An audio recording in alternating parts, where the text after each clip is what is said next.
Thank you so much for joining us tonight. Starting with Vegan Games, nice to see you back. You've been on the Crucible many times. We're happy to have you back. Go ahead, take a minute, shout your channel out to everybody where they can find you. Yeah, so I'm Vegan Gains. You can find me on YouTube. My YouTube handle is also Vegan Gains. I talk about veganism mostly, but I also cover political topics, theology, pretty much everything. I have a wide, diverse range of interests. Gotcha. And then moving over to you, Father Joseph Suaidan, go ahead, shout your channel out to everybody where they can find you. Sure. Basically, you can find us at NFTU News and Apologetics on YouTube, where our website is nftu.net. We have a presence on a lot of different social platforms, so we're pretty easy to find. We cover True Orthodox news, ecumenism, modernism, basically, things that are relevant to our time, and this happens to be one of them. The question of diet is important, and the question of lifestyle, but we'll get to that. Thank you very much. I appreciate that. So, gentlemen, before we get the debate started, just a couple of housekeeping rules. I just expect both of you to adhere to moderation. I won't over-moderate, but what I will do is keep the direction of the conversation going where it needs to go. If there's a spirited back and forth, I'm not going to interrupt too much unless I need to in order to get the conversation back on track. I do understand both of you guys have an aggressive debate style. I'm okay with that. I have one myself. So what I'm going to do is I'm going to allow you to open up, Father Joseph Suaidan, and I'm going to give you 7 minutes, and then Vegan Gains will have 7 minutes to respond, and then we'll open the floor up and let you guys go back and forth for about an hour, 20 minutes right in there. From there, we'll be taking on callers, getting to super chats. So if you guys out in the audience want to call in tonight, whether you're on Vegan Gains' channel, you can go into the Crucible's Discord. The mods will give you the link. Same thing for any followers of Father Joseph Suaidan. They can come over. Our mods will vet you and get you in for a call. And that'll be later. We'll make an announcement about 15 minutes before the callers need to start stacking up. With that, Joseph, whenever you're ready. Sure. Okay, well, good evening. This is kind of an odd topic. And I say that it's an odd topic because of the fact that as many Orthodox followers and people who listen to this would wonder, why would we debate a vegan? Orthodox Christians they fast for almost half a year. Where we don't eat meat. We often don't eat fish. And we have often plant-based substitutes. Many of our own dietary and fasting regulations work with that, including in a monastic setting. And that is actually why I want to discuss it, because the why is the most important thing.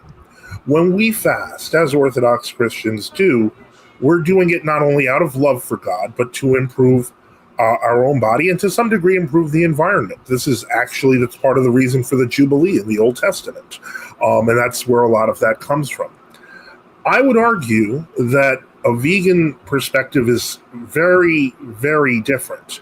Whereas fasting is an act of love on our part for God and neighbor, veganism is in some way, shape, or form, and I'm not saying anything about my opponent personally, but it seems to be almost a system of imposition.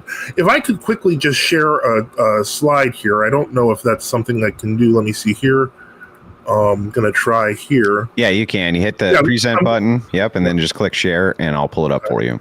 All right, yeah, and I've got a few things, so we're going to start here. One of the things that is often asked, and in terms of why people eat meat, why people don't eat meat, this is actually a commentary that was collected by Alcuin of York, and it's talking about why is the eating of flesh permitted to man after the flood and not before. And the answer is because of the unfruitfulness of the earth, it is thought, and because of man's weakness. So it's to be understood ultimately that people were able, not just after the fall, but before the flood, were surviving primarily on vegetables, but that the quality of the earth had changed after the flood. And so there is a natural tendency where people could not be nourished in the same way. Now, I'm going to bring that up here, and I'm going to start switching a bit, because this is a standard Orthodox calendar. It's a Moscow Patriarchate calendar. I've moved it to Friday, so one can see that there is fasting there's food with oil. For those who aren't familiar, there are different gradations in Orthodoxy in terms of fasting. First off, fasting and abstinence being two different things, one being not eating and the other one being limitation of certain foods. So for a good part of the year, including every Wednesday and Friday, Orthodox Christians of the general Eastern Rite, there's no fish even, there's no dairy, there's no meat, and among Western Rite, fish is allowed. But the more important thing is that this is every week, every Great Lent, and every Christmas fast, every Apostles' fast, every Dormition fast. These are multiple week fasts that end up coming close to almost half a year. So from that perspective, one would ask, why would then I necessarily be against veganism? I would say that to some degree, it almost seems like I'd be for it. And if you look even in the monastic orders of the church, St. John the Romanian was known for talking about different levels of asceticism. And what I mean by that is that as people grew older in monastic life, etc., some would give up the eating of fish. Some would give up even further, where they would just be eating fruits and vegetables. I believe y'all call that a fruitarian or something. The point is, till they're just literally, once they're very old, very skilled in asceticism, they can just survive even on the Holy Eucharist. Just the Holy Eucharist. But the problem is that without a moral background, without an orthodox understanding of what the fast is, without that struggle, you end up with this. The simple reality is that, unfortunately, morally uncontrolled attempts at limitation of food can have disastrous consequences. I do not blame my opponent for the death of this vegan influencer. I do not blame my opponent for the death of this little kid who died because of the fact that she was being fed. The boy was being fed almond milk instead of real milk. Those people are victims of a system that is destructive. And I hate to say this, but even Vegan Gains here, I did not know I was going to be debating you until today. I thought I was debating another vegan, so you're kind of a vegan substitute. But in any case, the point is that even, I hate to say this, but insofar as you're an advertiser for veganism, unfortunately, you're also hamstringing yourself. I understand you're a bodybuilder of some type. Is that correct? I think so. Yep. And so the point is, you're hamstringing yourself because of the loss of nutrients and all sorts of other things that we could go through. It's a from a purely even non-spiritual standpoint, there is no real good case to be made for restriction of all animal content. But more importantly, from a spiritual standpoint, it's actually destructive. I understand that a lot of the whole modern vegan mythos is very similar to a kind of karmic retribution, that sort of thing. I don't know what your belief system is on that. I think it's worth discussing. But the point is, there's a lot we can do for our part, for God, for man, and for the earth, being good stewards of it. I just don't see veganism as some way that's even feasible. And I think I'm going to leave it at that. And thank you. Thank you so much for that opening statement. Vegan Gains is going to give you the same amount of time to respond, 7 minutes on the clock. You can take as much of it or as little of it as you want before we open the floor. Go ahead. Yeah, so I think we have a surprising amount of agreement. Coming into this, I thought you were going to have a different perspective, but one way in which we differ for why we might have an interest in eating a plant-based diet is just where we ground ourselves. I think you ground yourself in Christian ethics. I ground myself in a more modern idea of human rights, and I believe animal rights are a logical extension of human rights. And I don't see a substantive enough difference between humans and animals to where I would deny animals human rights. And I would just challenge anyone who disagrees with that to name a trait or set of traits that animals are lacking. And in order to be logically consistent, if these traits were lacking in a human being, you would have to accept the idea of taking away those human rights from a human being, if your basis for taking away human rights from animals is a lack of those traits.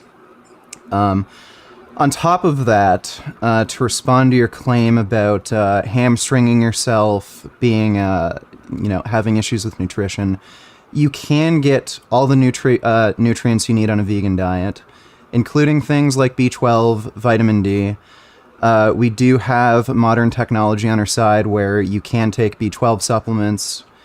You can take multivitamins if you need to, and I think for the entirety of the world, multivitamins and supplementation have been a benefit. If you look at deficiency rates across the human population, most people are deficient in something. Vitamin D, for instance, 84% of the American population is deficient in vitamin D. And it would benefit everybody if they took a vitamin D supplement. So that's just one example. On top of that, in terms of macronutrients, you can get all the fat, carbohydrate, and protein you need on a vegan diet. There's not a substantive difference when it comes to bioavailability of protein on a vegan diet. There are some differences, but generally there's about a 3% or so difference in terms of bioavailability. And when you look at nitrogen balance studies, the slope and intercept of nitrogen balance seems to be identical between vegan and omnivorous diets, so long as protein is equated. So that's just my opening statement. Okay, and with that, before we get into the back and forth, I just want to remind everybody who is just now joining the stream to send in a super chat via the Dono chat. If you have a question for either of the debaters tonight, you can also send it in via YouTube by clicking the $sign and consider becoming a channel member. We appreciate it very much. With that, gentlemen, the floor is open. Go ahead. Thank you for that opening statement. I do have a couple of questions. I mean, just leaving aside vitamin D supplements, because ultimately that could be solved if the American populace walked outside every morning for 5 minutes, because vitamin D naturally produces in the body. But more importantly, one question I did have for you is, and I mentioned this, the whole bodybuilder thing. You mentioned supplementation. That strikes me as, I hate to say this, but kind of hard. One of my sons, I have a few sons, but one of my sons got into bodybuilding for a while, especially during the earlier period of his young adulthood, and got really into it. Now, I noticed he'd be eating things like, he'd eat like 4 or 5 chicken breasts at a time and stuff like that because of the massive protein levels. I'm not even sure how that would be done, because even things like the Impossible Burger, which I am very much interested in, does not actually have the same nutritional profile as a burger made of ground beef. Despite having years of laboratory work and science put on this, it still didn't add up. I mean, functionally, it looks like it bleeds, but nutritionally, it's not as valuable as a burger. And so my question here is ultimately, it's 2 parts. My question is, first, how does one, and this is just for my own education, match up that massive protein deficit personally?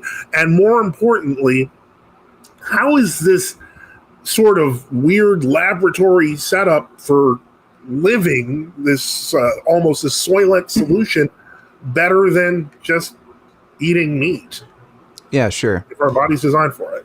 Sure. So if you look at studies directly analyzing body composition changes in response to protein intake, it seems like the most amount of protein you can intake and actually benefit from and grow more muscle is about 0.75 grams of protein per pound of body weight. So for a 200-pound man, that would be about 150 grams of protein. That's extremely easy to get on a vegan diet. So you could eat just normal whole foods like tofu, beans, lentils. You could also eat things like seitan, not Satan. I Seitan. know it's wheat gluten. I'm Yeah, familiar. so it's wheat gluten. It's 80% protein. If you look at most recipes, usually they work out. So usually most recipes use about 100 grams of wheat gluten. So you're getting 80 grams of protein in only one serving. So it's very easy to meet your protein needs. And if you look at the paper, Dietary Protein and Amino Acids in Vegetarian Diets, a review, I believe it was a paper from Stanford University. They looked at nitrogen balance studies, and again, nitrogen balance is basically the only macronutrient that contains nitrogen is protein. So when you look at nitrogen balance, you're looking at protein balance. So if your nitrogen balance is negative, you're losing protein, so you're probably losing muscle mass. If you have a positive nitrogen balance, you're gaining protein, so you're probably gaining muscle mass. The actual slope and intercept of nitrogen balance is, again, identical between a vegan and omnivorous diet so long as protein is equated. So, yeah, protein isn't an issue on a vegan diet. Okay, so it's basically like most of the is that a dog? Yeah, I got 3 dogs. Oh, interesting. I have a question about that. Yeah, and a cat. Later, but yeah. Oh, and a cat. Yeah. Oh, okay. I've got another question, but not yet. In any case, so basically the solution in terms of you would just eat like 4 or 5 cubes of the soy stuff, or like one of those big, gluten things. Because I've had the gluten. I actually like the fake steak they make with the gluten, so I understand completely on that one. Okay, and so basically that answers that question. You mentioned something else, and this was that human rights, if you believe in human rights, you believe in, and you can believe in animal rights or should believe in animal rights, as I understand it. Why do I have to believe in rights at all? Well, you don't. But again, most people do. I think to some extent you do as well. So we can explore that. Yeah. Okay. So, all right. So yeah, that's that's all. Those were all my questions for now. But I'm gonna be bringing up the dog and cat later, though, out of curiosity, because they're very surprised, to say the least. Did you have any questions for me, or should I just continue? Yeah, I'm interested in the idea of you possibly not believing in the idea of human rights. Okay. Yeah, so can you explain what you mean by that? Human rights are granted by physical governments. Sure. They're not. That ultimately, it's what we know as a social contract is literally a contract, which means that if the contract is broken, said rights, promises, etc., don't exist. I personally do not. This is just personal. I personally do not believe we have a functioning democratic republic anymore. I think we live in a coup, and frankly, that's it's supposedly free speech, but nobody really cares whether or not I say it. The simple reality is people live in coups and harsh regimes all over the world. Why should I be surprised if this is any different, except that we have iPhones? I mean, really, the question is, who grants you rights? Now, the concept behind the Constitution, of course, is that rights are granted to men by God. That is an interesting concept. It's very deistic, but I don't see how it has any real application if your military strongman of choice decides that you're not going to have freedom of assembly anymore or freedom of speech. These rights have been suspended, have been thrown away many times. Why should I, if I don't believe that human rights are real, why would I believe that animal rights are real? Yeah, okay, so it is a problem that we have governments who maybe form an oligarchy, we're non-democratic, things like that. And yeah, rights have to be granted. You're right. Now, usually when I bring up the topic of rights, I'm talking from somebody's personal perspective of what rights they believe should be granted. So even if, let's say we live in an oligarchy and technically we didn't have any rights, your right to free speech could be taken away if you say the wrong thing, or you could be locked up, or... That's happening now. Yeah, to some extent. But again, I'm debating you, right? I'm not debating the American Republic or anything. So, from your perspective, you would believe in like a principle of universal human rights where everybody should have protection under the law from, getting hurt, killed, property stolen from. I think you believe in free speech principles, things like that. Insofar as I can formally accept them, yes, but that would simply make them a moral. That would simply make them a moral standpoint from my perspective. They would be unenforceable, and so ultimately, my perspective on that would be irrelevant. If again, I'm not a governing body, at least not today. If I was, of course, those things would be important to me. To some degree, free speech to a slightly more limited degree. But the point is, I'm not in charge. Insofar as I am, then the rules apply as I see fit. So ultimately, it sounds like there should be a universal here, but I don't see it. A good example is we take freedom of religion very seriously in America, for example. I do not believe in freedom of religion. I think everyone should become Orthodox. I believe that heretics should be quieted down. I believe that degenerates should get jail time. So I don't believe in a lot of the things that that you would call I guess you could say that are part of that package of American rights, which I grew up with, sounded great, loved it, but experiments have an end. Yeah, that's totally fine. So the one point you made that, so because this is only from your perspective, this is just your moral view, it's not necessarily rights. Like right. The idea behind having rights comes from this idea of what would be, morally good. So they're a little interchangeable. Yeah, like the distinction between morals and rights are that rights are enforced. But, and on top of that, you aren't technically a governing body, but you are a governing body of yourself. I'm sure you would live life and apply your rules of ethics and your morals the way you see fit. So we might differ in terms of what morals or what rights we would be interested in granting to human beings. I'm a free speech advocate, and I believe in freedom of religion. To some extent, you're against free speech when it comes to heresy. I'm pornography. Pornography I'm really big on. Sure.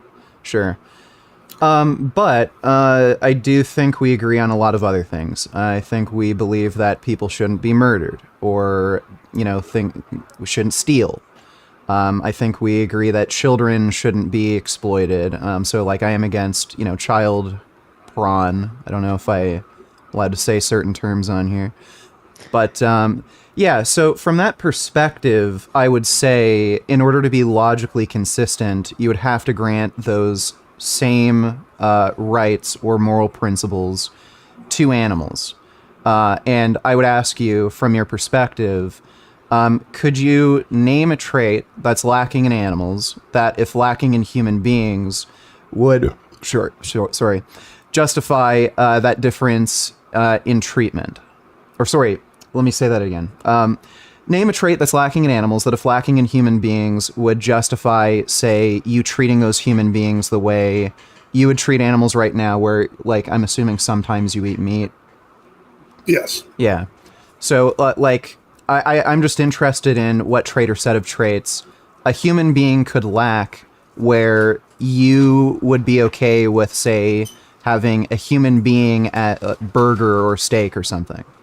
None. I believe that a human being, unlike animals, is a unique creation of God.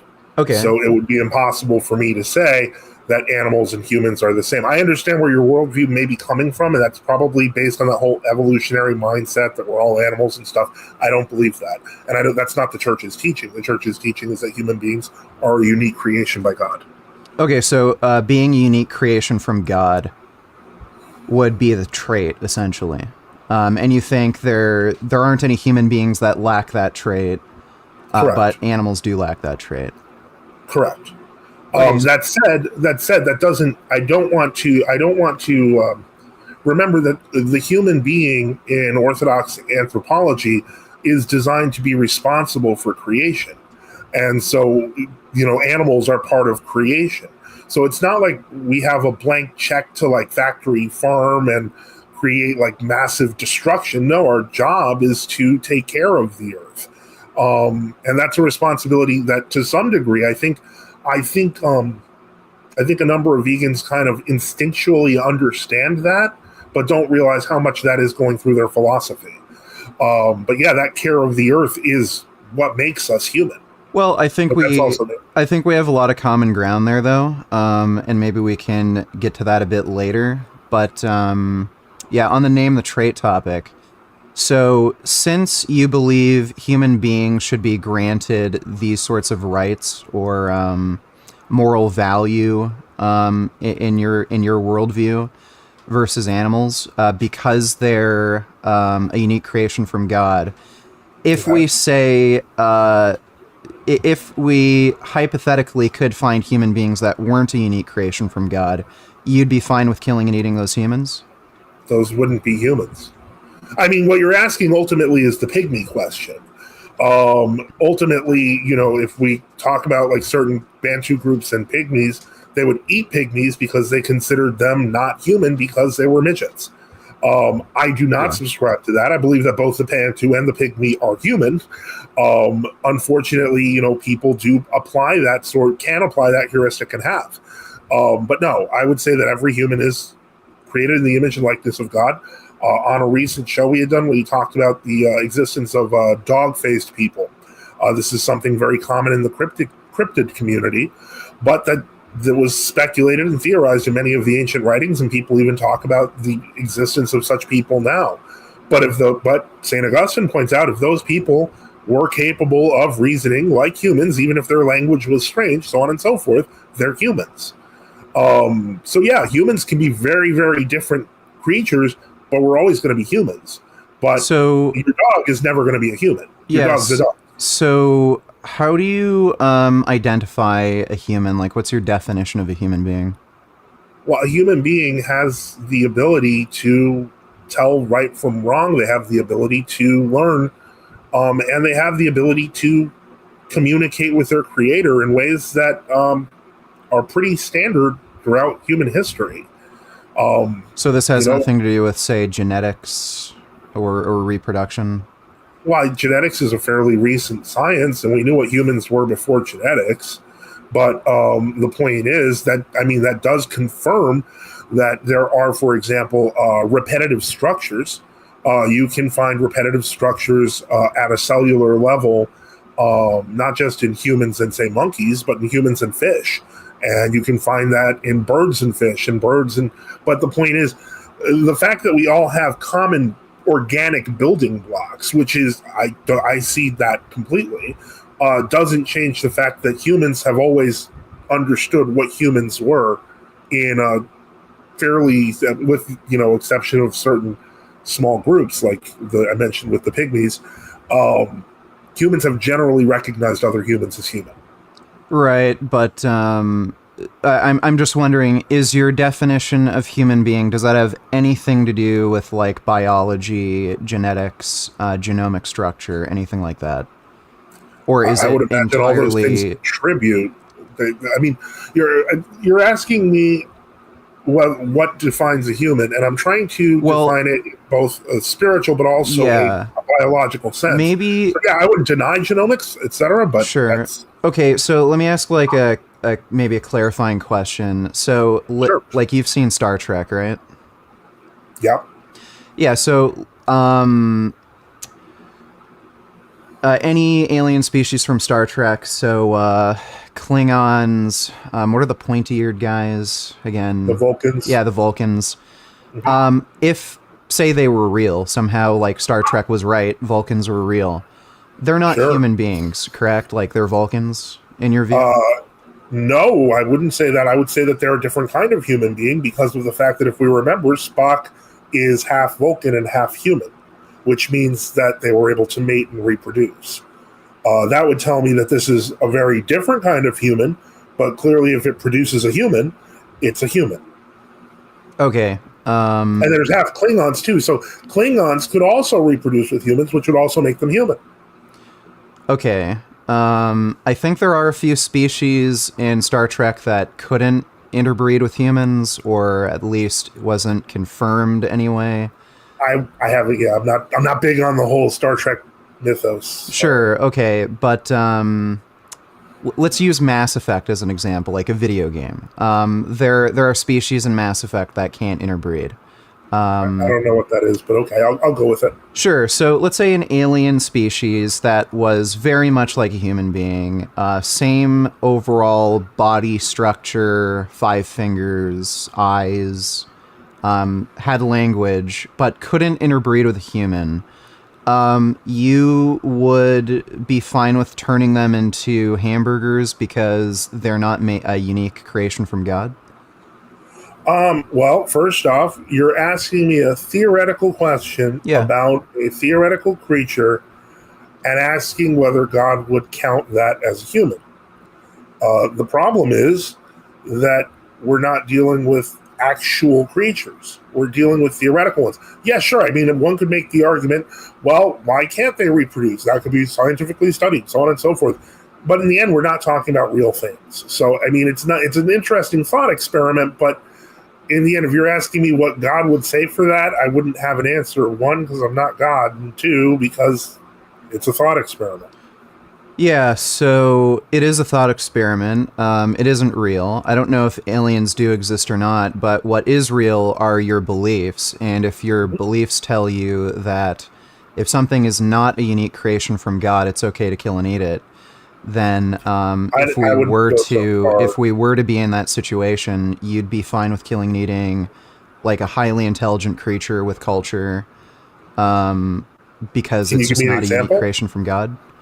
Well, I gave you the alien example, so like aliens visited Earth. It doesn't need to be a real one. I'm just testing your principles. Right, but all of my principles are based on things that are identifiable. Is God identifiable? I believe so. Okay, well, I've never seen God, never heard him, never spoken to him.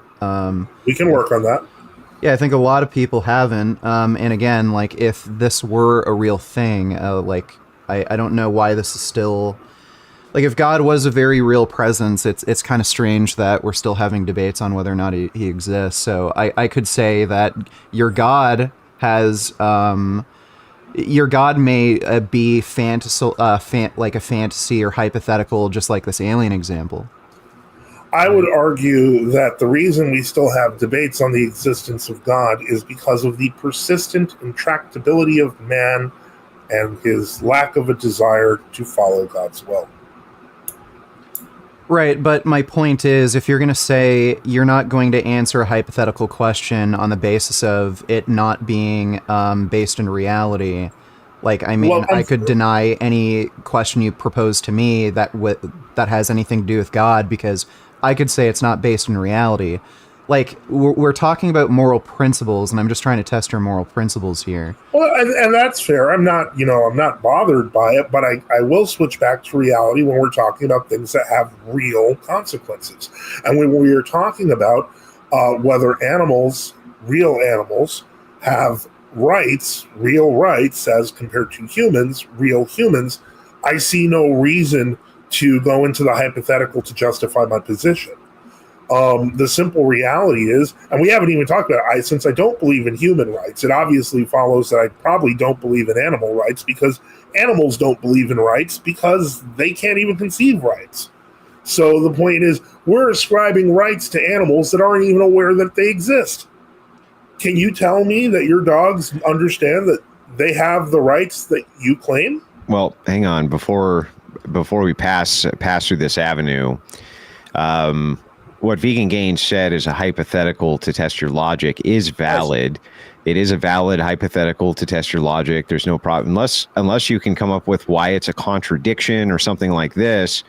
I don't see what grounds you would really have to dismiss answering to the hypothetical. It's a valid hypothetical. Well, and let me just say this, like you mentioned, you only care about real world things that have consequences. Well, one real world consequence of this issue is people getting the idea that you have that it's okay to kill things that aren't weren't uniquely made in the image of God, and that has caused mass killings of pygmies. So, like again, there are real consequences to your moral views, and it's resulted in quite a few human deaths, unfortunately. So, well, if I may, in the first place, those were not Christian tribes, so it would not be ascribing my worldview. In the second place, to answer the question of your hypothetical, what I was saying was I don't know, and we would require further study in the case of your hypothetical 99% human that for some reason doesn't reproduce with humans but acts like a human in every other way. But the point is, ultimately, the question has to be, when we're talking about situations that are grounded in reality, as you pointed out, this had caused the deaths of, I don't know if it was thousands of pygmies. I have no idea how many pygmies died. I don't think you know either. Maybe you do. But the point is that ultimately, the reason that they did harm the pygmies was because they didn't believe they were human. It was dehumanization that caused that. And so my point is that dehumanization can also take a number of other different forms. And ultimately, I think that to some degree, veganism dehumanizes as well. So, yeah, right. And I don't, yeah. But yeah, well, I have two things to say to that. If people were following my worldview, they would have never killed pygmies, whereas it is conceivable if people were following your worldview, they may have killed pygmies if they were convinced pygmies were not human and made in the unique image of God. Secondly, your worldview is 70 years old. Oh, okay. Well, anyway, regardless, it is conceivable that those pygmies would have been killed if they were following your worldview, where it would be inconceivable if they believed in my worldview that they'd killed pygmies. I disagree completely. I think that the church would be very clear that pygmies are human, and I don't think that I would accept your position. I think that you're basically making an aspersion over my faith, but you don't actually understand it, and that's fine. But I'm not going to just sit here and say, well, that's actually what would happen. You're wrong. Okay, and secondly, you gave the answer. You don't know. You'd have to study. So that is a hypothetical alien. I outlined all the circumstances in the hypothetical. Like, what don't you know? Like, what information are you missing in the hypothetical where you'd give an answer like I don't know? Why they don't reproduce it the same way? That was my question. If it's humanoid, I would wonder why it doesn't work. Yeah, sure. So in the case of an alien civilization coming to Earth and they're not able to reproduce with humans, the reason they're not able to reproduce is because of incompatible genetics, like the same reason a cat and dog can't reproduce, or the same reason a human can't breed with an ostrich. So in that case, if we were to find a very intelligent, cultured race, like Vulcans, or it could be any alien species, that couldn't reproduce with humans for that reason, would you be okay with killing and eating them?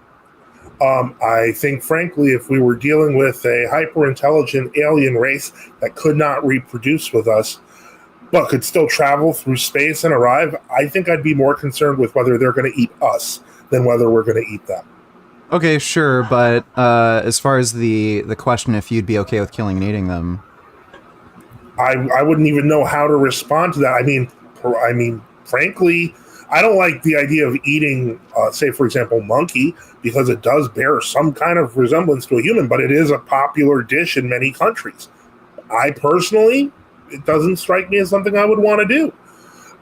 But I'm leaving that, again, that's subjective. It's personal. It's my opinion. Would I have any moral grounds to say that such aliens, if somehow they weren't trying to eat us, that we couldn't eat them? I would say that there'd probably be no reason we couldn't eat them. for the same reason there's no reason we can't eat animals that try to kill us that are larger now. Okay, and let's suppose the aliens weren't trying to kill and eat us and they were peaceful like us, or maybe even more peaceful than us, more benevolent. Would you be okay with killing and eating them on the basis of them not being a unique creation from God? In all honesty, with the theory that you've put up, I would have to seriously revise my question of theology. I'd have to revise my question of anthropology. I don't know. And so because that doesn't exist, I don't know. I mean, we could create theoretical scenarios that are so far-fetched, because right now we've created an alien race that is humanoid, that is capable of traveling to Earth, that is completely benevolent. I don't believe in aliens. I personally think that most of the alien deception stuff is demonic. I have to jump through a lot of hoops to kind of satisfy the question of whether there is a being that is not human that I would not be willing to eat. Yeah. So in order for me, I'm going to try to move because I understand where this is going. So I understand the principle of the hypothetical. It's actually a very common vegan critique. So just kind of for the purposes of this, I just want to try to maybe give a little clarification. Vegan Gains, you can tell me if I'm wrong here.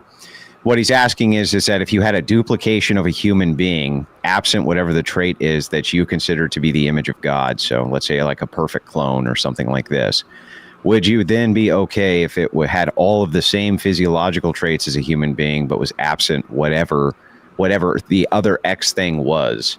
What would you consider, or why is it that you wouldn't eat that being? Well, I would, in all honesty, if we're talking about that level of similitude, I'd probably consider the alien a human being. Okay.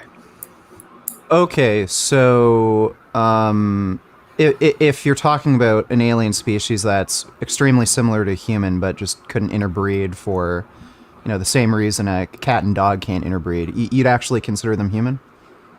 I can probably, if they seemed human, if they reacted like human, then okay. Yeah, I mean, effectively, there are humans who can't interbreed too. Yeah. So, yeah, I mean, there are people with genetic disorders. I'm not going to want to eat them. Okay. So that kind of clarifies something for me, so that your view on what a human isn't necessarily, about genetics. So if these principles of intelligence, culture, benevolence, maybe, if those were lacking in a human being, wouldn't that mean you would be okay with killing and eating a human? Because those are the traits that you seem to actually value, not genetics being able to interbreed. Well, I usually try to couch those in potentialities. If people say, for example, break the law, I don't think it's high time to eat them. Yeah. I think that would be illogical and that would be very anti-human. But the point is that I would think that valued characteristics in humans do kind of represent an important part of who they are. So yeah, I have no problem with saying that, but I don't believe if someone isn't good that we can eat them. That strikes me as odd.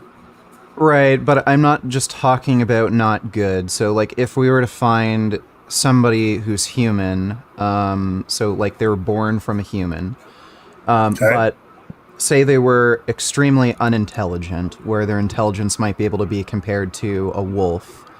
And let's say they also acted like a wolf. They they were raised by wolves. Yeah, let's say they were raised by wolves. There are feral children that were raised by wolves. And they completely lose their ability to use language, culture. They can't conceptualize, a being like a god. Would you be okay with killing and eating them? I don't think that that's necessarily true. I don't know that animals don't conceive of God. That's an odd. I have a dog attacking me, by the way. That's why I'm doing the hand motions. You think animals can conceptualize God or perceive him? Okay. A higher item, higher. That's interesting knowledge. Because you said that dogs or other animals can't conceptualize something like rights. They can't. Okay, but they can conceptualize a being like a god? Sure. Okay, would you... Animals can understand hierarchy, but that doesn't mean they understand law. Right, well, that would be true for a lot of human beings, though, as well, right? So there's human beings that can't conceptualize law, but they could maybe conceptualize God. Fair. Yeah, there are humans that are like that. And, But- you know, Yeah, but you wouldn't be comfortable with killing and eating them. why would I be comfortable with killing and eating them? Yeah, like, I would say that, too. I wouldn't be But I'm comfortable not with it. comfortable with killing and eating them, so I'm confused. Yeah. So I see this as a bit of a contradiction because, you know, you're talking about, like, you've already sort of conceded that your value of human beings doesn't really have anything to do with genetics. It seems to have to do with other traits that are typical of human beings. So, like, culture, intelligence. And you've also, like, admitted that there are human beings that lack things like culture, intelligence, but one thing that humans and animals do share is this connection to God. So I just see this as a bit contradictory that humans can lack all these traits that you would value humans for, but, like, the only thing that humans, like, in this circumstance might have is a connection to God. But you also say that animals have a connection to God. So there's no difference between, like, I don't see any meaningful difference between a comparable human and a comparable animal, but you'd be okay with killing and eating the animal, but not killing and eating the human. That seems like a contradiction to me. Why would I want to kill a human? I know. There's not really any reason, but my point is, I don't see any reason for why you'd want to kill and eat an animal. Because I'm hungry. Yeah, okay, so that would be contradictory. Again, if we trait Why? equalize... Well, we've already trait equalized the human and the animal to where, okay, the human completely lacks culture, intelligence, only has a connection to God. The animal lacks intelligence, culture, but has a connection to God. The only difference here is genetics, but we've already kind of solved the problem. We've already sort of sorted out that problem that you don't really care about genetics. So, if they're trait equalized, but you treat them completely differently, that seems like a contradiction to me. Okay, well, I think that's fair. Now, one thing that we did point out is that this hypothetical human is born of another human being. This means that they are part of the human community. An animal is not, particularly a herd animal, or particularly an animal on a farm that is specifically farmed for the purpose of eating its meat. These are not the same thing, and I'm confused as to how you could equate them. And this is something that's actually kind of always bothered me about a lot of, like, PETA ads. Like, there was this one with, like, a pig on a barbecue stick on a roast, and it said he died for our sins. Like, to me, that's insane. And frankly, I think that when you treat animals that do not understand people in general, like my loving dog here, as though they are humans, that's also insane. The reason it's insane is because they're not human. I think that we're playing, I hate to say this, but we've gone through some hypotheticals and some, theoreticals and some very extreme cases to try to equate you and the dog behind you. And they're not the same thing. Okay, so you mentioned in this trait equalization scenario, a human that lacks intelligence and culture, they're still part of the human community.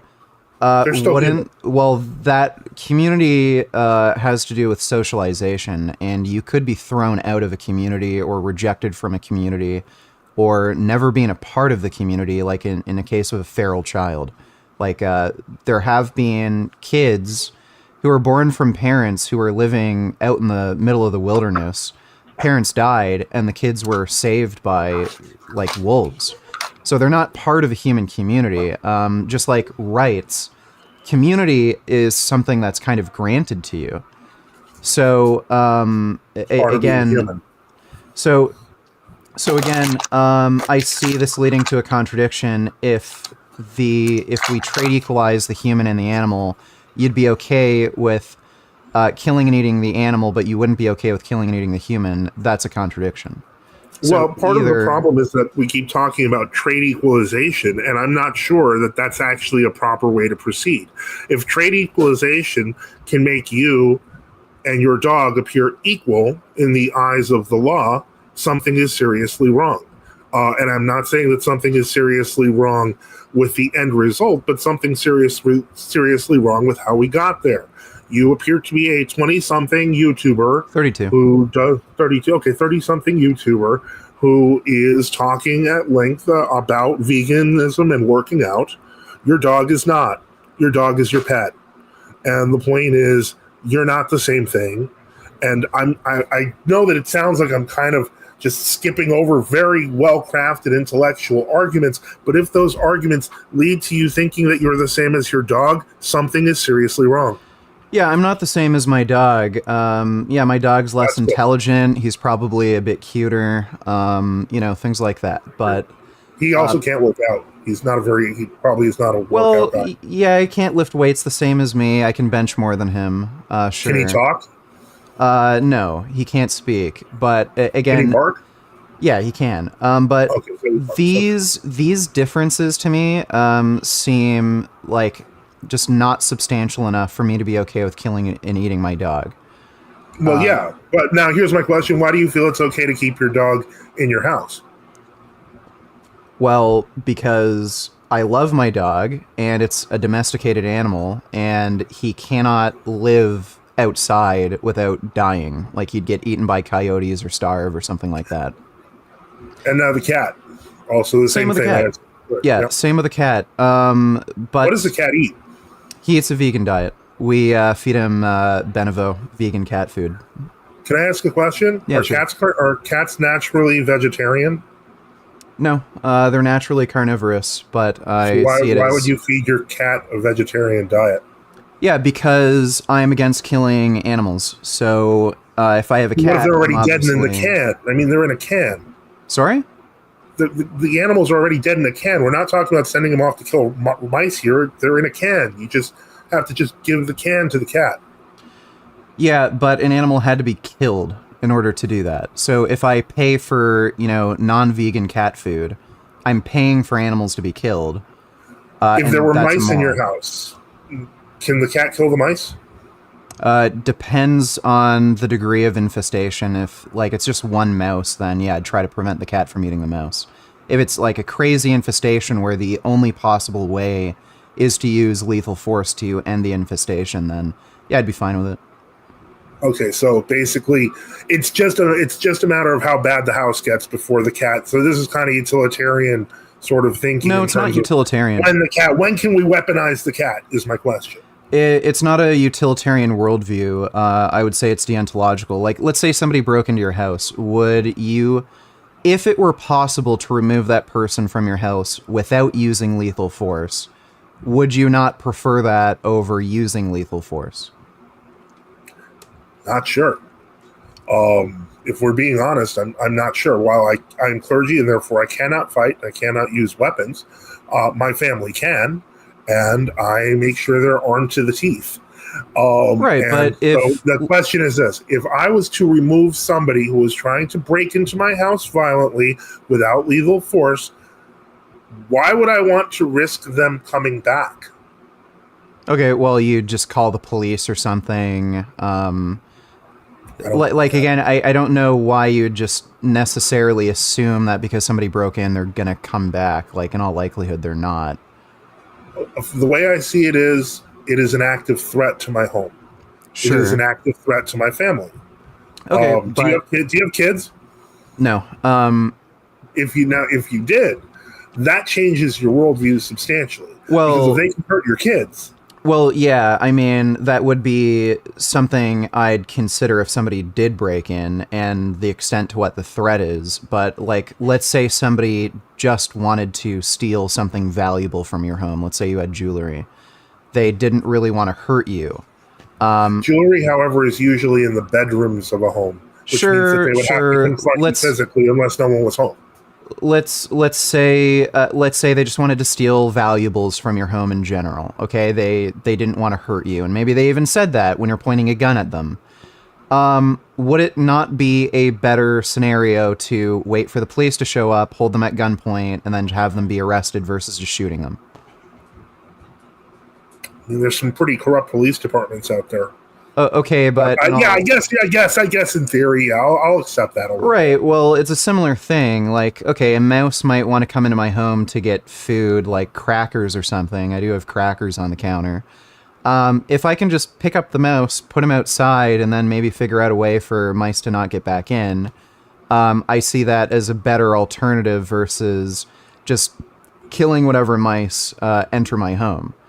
Well, you're not doing it. The cat is. Well, yeah, the cat is, but again, I see that as a better alternative than letting my cat kill it. But do you think your cat agrees? I mean, sorry? Cats love killing. Do you think your cat agrees? I mean, cats love killing mice. I don't care. Like, maybe a person loves killing another human being. I don't really care if my cat loves killing mice. Well, cats aren't killing other cats. They're killing mice. They're household pests. That's more comparable to you killing the mice. But the point is, the cat clearly does not share your opinion. It's like that video I've heard. It's like that video I heard of with there was like this thing where like they were showing like this dog that was eating vegan dog food. They put a steak in front of it for comparison. The dog just went for the steak. I mean, dogs are omnivores, but they do like meat, and cats are carnivores, so they really, really like meat, especially fresh meat. My question is, why are there so many constructions in this system that are not natural to these animals that you purportedly love? Like, they don't sound like they can't be happy. No, they're happy. Ben, I don't know. I mean, eating vegan cat food, I mean, that'd be pretty sad. Ben. Okay, well, look at that. Does this dog look unhappy? He eats vegan. Does he look unhappy? He doesn't know. It's like the Impossible Burger. None of them are unhappy. But if you give them a steak, they'd be even more happy. Well, if I gave them a donut, I think they'd be even happier. But I know that's not sugar with dogs best interest. Okay, well, but meat. This dude likes meat. The point is that yeah, I think what we're getting at here, what I'm trying to get at here, is that at least, and this is I really realize it's kind of a sidebar to what we've been talking about, but literally, when we're taking care of animals, what is the best way to take care of them? And I can't see veganism as a solution, especially for carnivorous animals. It seems like it's more for the entertainment of the person than for the actual animal's welfare. Well, if we have a concern with animal welfare, there's other animals that exist besides our cats and dogs, and the animals that are being fed to our cats and dogs, I think we should be concerned for their welfare. Why? So, can you name a trait that's lacking in a cow that, if lacking in a dog, would make it okay to kill and eat dogs or feed them to other animals? So what you're asking me now is to compare cows and dogs. Now, cows being barnyard animals that produce a surplus of milk that cannot be usually fed to calves unless it's fresh. By the way, the only reason they produce a surplus of milk is because we either give them hormones or we've selectively bred them to produce a surplus. That's actually not true. We've been milking cows for centuries, and these hormones are less than 20 years old. So no, that's incorrect. But more importantly, they eat grass. They've been selectively bred as well. Well, so we could argue that. We could argue on the question of selective breeding. To me, it's not relevant. The idea that cows suddenly were selected. I mean, we're talking about. I hate to say this, but animal technology that's 4,000 or 5,000 years old. Yep. So it's kind of silly that we're going to go into this argument that they've been selectively bred that way, when we know that wild bovines also have milk surpluses. I don't think there's any wild cows. I'm pretty sure they don't exist. Even if you go to Africa, they've actually all been domesticated as well. Okay. And I don't know if that's necessarily true. I'm pretty sure there are wild bovines, but I can double check that. Actually. Yeah, they might have turned feral, but they're, as far as I understand, all cows have actually been domesticated across the entire planet. So there might be some cows living feral, but they actually originate from selectively bred animals. even the term feral implies that they have a certain status when, in fact, a feral cat is almost as dangerous as its wild counterpart. This is also true with dogs that turn feral. Effectively, yeah, sure, they might be bred smaller, but they're still quite dangerous, much more dangerous than domesticated creatures. When we start talking about the feral nature of animals, we're talking about wild animals. I think we can agree there. So, well, it's a bit semantic, but they originated from a domesticated species, so they are different from their original wild counterpart. What did the domesticated species originate from? Well, they originated from a wild animal, but, like, again, they were selectively bred and their genetics have been changed. And that happens within a very...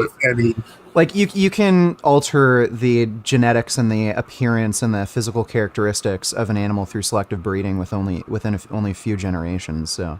I'm aware. But, yeah, the point I'm making is, if you think it's, like, wrong for me to feed my cat a vegan diet, and we should be concerned with animal welfare, the animals that we're feeding to these animals, I think we should also be concerned with their welfare. And I don't see a meaningful difference between a cat, a dog, and, say, a cow, chicken, or pig. Well, okay, now we've mentioned breeding here. Obviously, you have domesticated animals at home. Those are bred, correct? Yeah, but they're rescues. I didn't buy them from a breeder. Okay, that's fair. Much respect for that. What were the cows bred for? Yeah, they were bred for either meat or milk. Okay, so they were bred for food. Yes, but I'm against that. But that's what they were bred for. Yeah, correct. And if we bred dogs for food, would you be okay with killing eating dogs? They do that in China. Right. So are you okay with that? For it. I mean, I'm not okay or not okay with it. I wouldn't personally do it. I cannot imagine that. I've heard a dog sausage tastes okay. I have heard that. And apparently in the post-Soviet period, people did often use dogs to make sausage in factories. And frankly, with all the spices, you can't really tell much of a difference once it's generically shredded meat. Does it mean that I would use the dog as a food source? Not unless I was absolutely desperate. The dog is very useful. My dog, it's a Yorkie poo. It's capable of killing mice, and it's a very good noise alarm and has a lot of other purposes. And she's a great little dog. But the point is, if it came down to it, my kids were starving and all we had was the dog, yeah, I'd go with the dog. Right, but we're not talking about a situation where your child is starving and you have to, like, value one or the other. We're talking about an option to either feed a dog a vegan diet or feed a dog another animal. And if we're concerned with animal welfare, isn't the best animal welfare scenario to feed a dog a vegan diet if the dog can be just fine on a vegan diet? And dogs are natural hunters. They're descended from wolves. Wolves eat meat. Okay, if we can feed they eat grass too for their stomachs, but mostly they eat meat. Right, so if we can feed a dog a vegan diet and they do just fine and these other animals don't have to be killed, isn't that the most ideal animal welfare scenario? Again, now, this is assuming a lot. And what I mean by that is because even among humans, vegan diets are often notoriously incomplete. There are often nutritional structures that aren't kept, supplementation side effects because it's not the complete protein, etc. So if we can't even do human veganism right, why are we doing that to animals? Well, vegans on average have lower risk of chronic disease, lower rates of obesity, hypertension, diabetes, cancer, heart disease, and they tend to live longer. I've heard the list, but the problem is that if we're gonna go with that, then ultimately we have to deal with the fact that vegans chronically are usually missing vitamins B12, B2, D, niacin, iron, iodine, zinc. No, it is true. That's why you mentioned multivitamins, because of the fact that a lot of these things are animal products. Yeah, so B12 is in an animal product. Omega-3s are a fish protein. There's no way around this without. I know that you have the nutritional yeast. Well, what gives you the right to kill the yeast? I mean, the point is that, it's if we're going to play that game, I mean, that's also a living creature. Right. But I don't value non-sentient beings. Oh, no, not this argument. I actually heard this in the chat beforehand. The argument, some vegan guy, Vegan Supreme or something. I don't know what his name was, but it was vegan. Oh, I think he froze. I can't hear anything. No, you're good, vegan. You're good.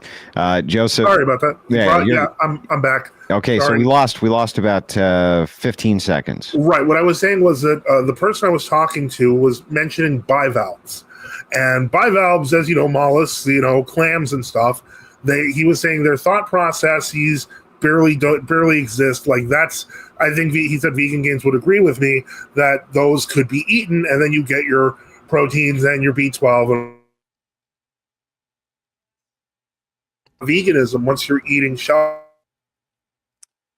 Okay. Joseph, you're actually breaking up quite a bit now. You might want to reboot or hop out of StreamYard and then come back in, because you are breaking up quite badly. Haven't had any problems until just right this second. So it's likely that you're either running too many programs in the background or your camera started to get a little hot. Maybe his God is disagreeing with his arguments and is trying to end this.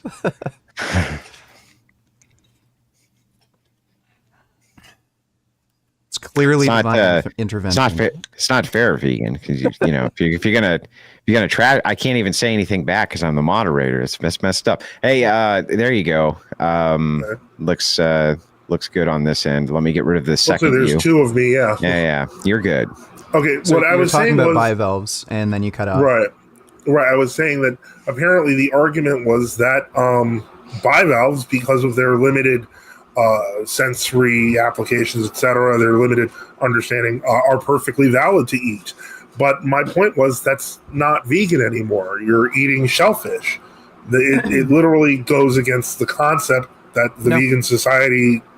Well, then you're not really a vegan. No, I mean, look, I'm all for it. You eating mussels and stuff. It's just that's not vegan. I don't think. Well, I don't eat them personally, but.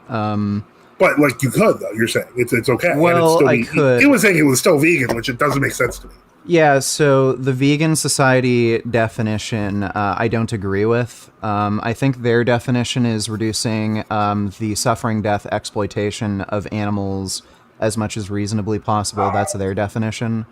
Mm-hmm. I don't. Bivalves are animals, though. Yeah, I don't agree with that definition. And if we're gonna have the most charitable interpretation of that definition, I think it's assumed that they're talking about sentient animals, not non-sentient animals. But I don't follow their definition. The definition I follow is one that I created, which is veganism is a logical extension of human rights. Okay, but now I have a question, because you mentioned sentient animals. Can you define that a little bit for me? Yeah, so sentience is the ability to have a subjective experience. Do fish have sentience? Yeah, they can have a subjective experience. Like what? Like pain. It's pretty clear they can feel pain. I've read otherwise that fish actually have difficulty feeling pain. It's not common. Okay, so then basically we're talking. Okay, so a grasshopper has feelings, correct? In all likelihood, so like again, we have to make we can't even know for sure if other minds exist out of our minds, but we're going outside of that assumption. So like we have to make a few assumptions about reality to talk about this, but I think we can kind of skip past some of the more meta-philosophical stuff. But yeah, in all likelihood, I mean, they do have very primitive brains, but they do have things like eyes they can probably see, Well, the reason I ask, and again, I personally find this practice somewhat abhorrent, but like take for example in Japan, there's a common popular trend of eating octopi live. Yeah, well, octopi are highly sentient. They have very complex brains. They have eyes. They have a nervous system. They can clearly feel pain. Okay. How do you know? Well, again, outside of solipsism, like all the methods we use to determine whether or not something's sentient, it's apparent in octopi. Like again, they have a brain, they have a nervous system, they have nociceptors, they have what some researchers consider language. It might be a very primitive language, but they do have language, it seems. They can communicate with others. They can actually communicate with humans to some extent. Octopi have been seen leading humans to food and using humans to get food. They can communicate with other fish to help so that they can have a beneficial sort of relationship where they can better hunt together. So like all of the methods that we use to determine whether or not something's sentient, that's apparent in octopi. Like the only way you could say like an octopi isn't sentient is if you like take the viewpoint of solipsism, where we can't know another mind and you just deny the existence of other minds. Okay, so basically you're saying octopi then definitely are sentient. Yeah. Lobsters. Yeah, there was a paper released recently that argued that lobsters are probably sentient. Again, they don't technically have a brain. What they have is a very complex collection of nerve ganglia, which is essentially a very primitive evolutionary step towards a brain. And they have nerve ganglia collections within each limb. So they don't have a centralized brain. They don't have a centralized brain, but they have like a collection of nerve ganglia around where their brain kind of you'd expect it to be. They have nerve ganglia around their claws, their tail, stuff like that. But again, they do have eyes. They seem to react to stimuli in a fairly intelligent way. They seem to display pain. So the propensity of evidence seems to suggest that they're sentient. Even though they don't have a brain. Yeah, again, they have what would be considered an evolutionary step towards a brain. It's still not a brain. It's just some nerves. Yeah. Okay. They're nerve ganglia. So all right. So the lobster is somehow sentient, even though he has no brain. Got it. They could be. Okay. So, but again, the propensity of evidence seems to suggest that they likely are. They're more likely to be sentient than non-sentient. And I would just use the precautionary principle of, I'd rather not risk committing harm. how do you feel now? I assume you're against abortion then as well. I'm against abortion when the fetus is sentient, but pre-sentience, I'm fine with abortion. Pre-sentience. Let me see if I understand correctly. You're giving the benefit of a doubt to a lobster, but not to a human. Yeah, so there's I think we can both agree at the moment of conception, a fetus, if you could call it that, is non-sentient. It's a baby. Like they're two cells. Call it a baby. Well, we're talking about the moment of conception. Is it or is it not? All right, sentient? To me, sentience is not a standard to adhere to. So yeah, I would say no, it's not sentient, okay. But that doesn't matter. It's still a human. Okay, so you would consider a single cell with the male and female gametes connected to each other to make a unique genetic profile. That is a human being? Yeah, in its earliest form. Okay, so again, this is kind of strange to me because you're in favor of protecting a single-celled organism, but you're not in favor of protecting something like a dog from getting eaten for meat? Well, I mean, I could flip that right back around on you, and I would say that it strikes me as odd that you wouldn't defend a human that is single-celled, but you would defend a lobster that has no brain. Yeah, but again, the assumption is the lobster is likely sentient, whereas I know for sure, and even you admitted, there's no way a single-celled human is sentient.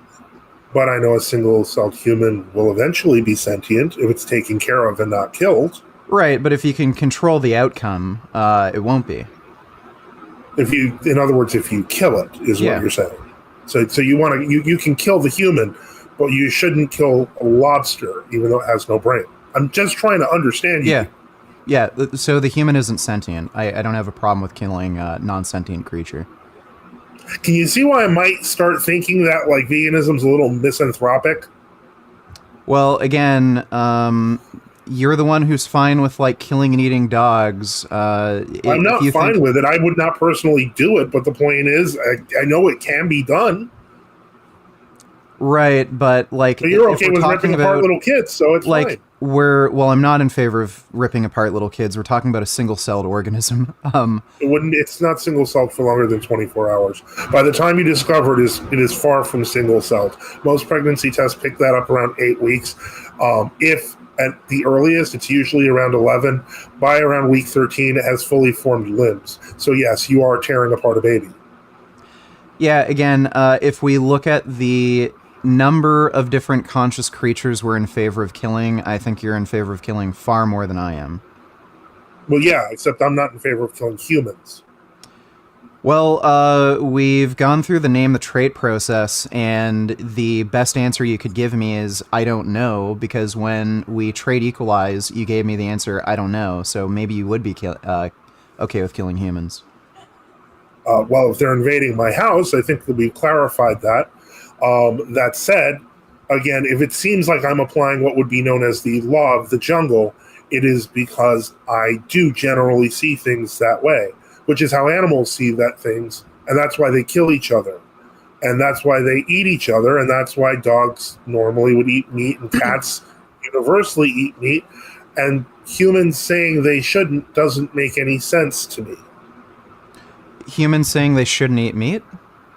Yeah, because if that's what they're used to, I give the animals what they want. My dog and cat love that. They've never asked me for a vegan diet. Okay, what if your cat and dog loved eating people? Then they'd probably have to be put down. Those would be be a very so large. You don't really people. care, really right? So you don't really that. care about the laws of the jungle. This is about your own personal preferences, and my personal preference is to. My personal preference is to not harm animals. But harm humans. No. Like unborn humans. So if we're going to talk about like what is human, I think we have different definitions. We do, but clearly in my definition, a human baby that's not born yet shouldn't be killed, and in your definition, it can be. So that is a very big difference. Yeah, pre-sentience. And on top of that, you're unwilling to kill certain animals, but still willing to kill a human being that has not interfered in your life or committed a crime because it hasn't even been physically born yet. Well, it hasn't interfered with my life, but it might interfere with a woman's life, and if it's non-sentient, I don't see an issue. Okay, so in other words, if it's okay to kill a human if it inconveniences a woman, is that my understanding? If they're non-sentient. Oh, if they're non-sentient. Okay. Now keep in mind, as I mentioned, by week 13, it would be very hard to argue that the baby is not sentient. At least if you're applying the same standard as a lobster. Am I correct? Yeah. I think the earliest the earliest evidence we have that a fetus is sentient occurs around 8 weeks, where you see non-reflex neural activity. So that would suggest some sort of perception going on rather than it. Around 8 weeks. That's the earliest possible evidence. That's the earliest evidence we have right now that a fetus might have some degree of sentience. So again, and that's from non-reflex neural activity. So it's not from like poking them and then there's some like nerve signaling that happens and they might kick or something. It's neural activity that doesn't have to do with a reflex. So it's possible that they're sentient at 8 weeks. The best evidence that I would say that a fetus is sentient is around 12 weeks. That's impressive. To understand correctly, you're saying that a human being probably does not have sentience until the second trimester. Yeah, between 8 and 12 weeks. While at the same time ascribing sentience to a lobster. I just want to, I'm going to hammer this because I really, really want you to visualize what you are saying. I want you to visualize a lobster in a tank, and I want you to visualize a fetus at week 12, but picture it. It is a human fetus that is growing and becoming a full-size baby. That's what they do. Well, in your worldview, that lobster has sentience and that human does not. yeah, so I think sentience arises somewhere between 8 and 12 weeks. Like, again, to be fair, you're even against aborting a single-celled organism, so like right at the moment Because of it's a conception. human. Yeah, I don't want the human to die. Right, That's so correct. like a single cell versus a lobster, so like a literal circle versus a lobster. Yeah, I'm gonna That value the literal lobster a bit circle more. is going to become a human in 9 months, a full-fledged walking around arguing. Maybe they'll even become a vegan. Who knows? But the point is that they're still a human, whereas that Yeah. lobster is just a lobster. Yeah.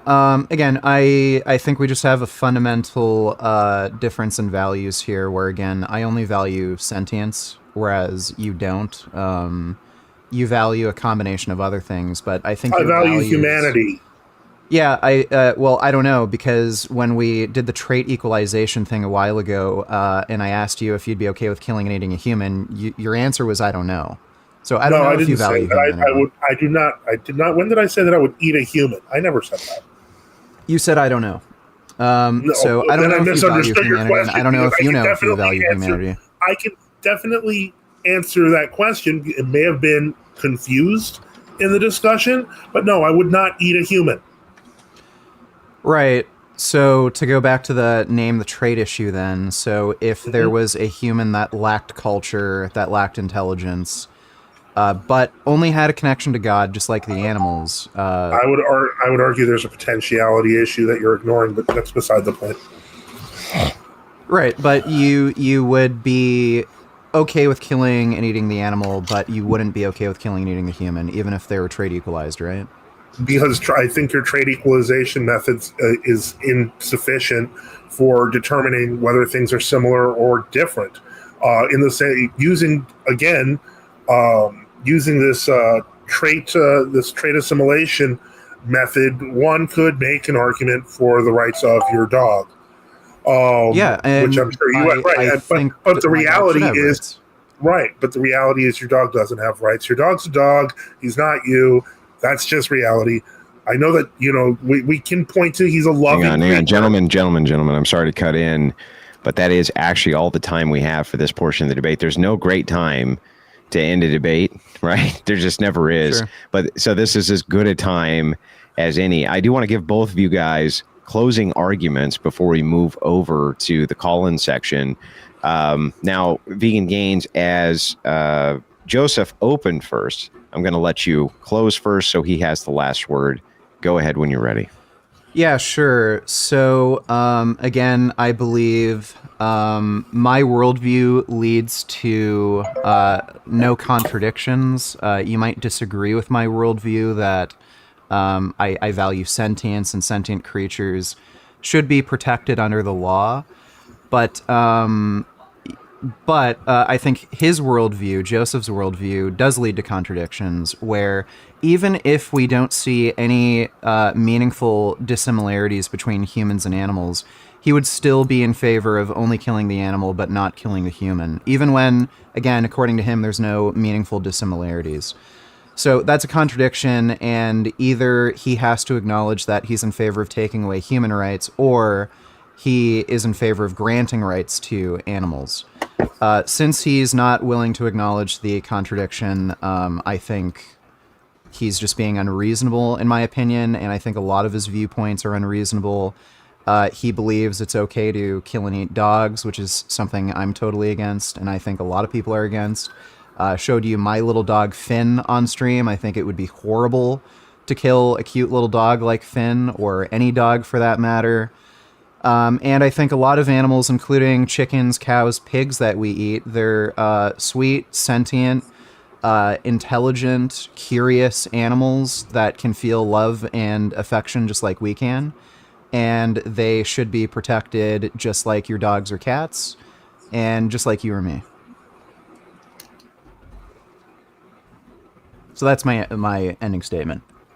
Understood. Thank you so much for that closing statement, Vegan Gains. Moving over to you, Joseph, whenever you're ready.